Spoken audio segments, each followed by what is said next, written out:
Mheshimiwa Mwita Waitara. Asante mwenyekiti. Mheshimiwa mwenyekiti, katika jimbo la Tarime vijijini unakuta kuna shule moja ina walimu watatu wa Kiswahili lakini shule jirani haina mwalimu wa Kiswahili, au shule nyingine na walimu wawili wa hesabu lakini shule nyingine haina mwalimu wa hesabu, vivyo hivyo katika masomo mengine.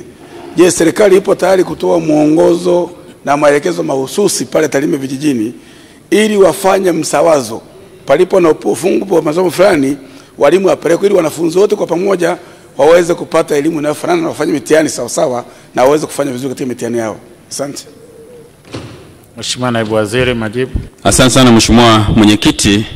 Serikali ishatoa mwongozo kwanza wa kuhakikisha kwamba shule katika halmashauri zetu, katika mikoa yetu zinakuwa na usawa katika upatikanaji wa walimu wa masomo mbalimbali, wakiwemo walimu wa masomo ya hisabati na masomo ya sayansi.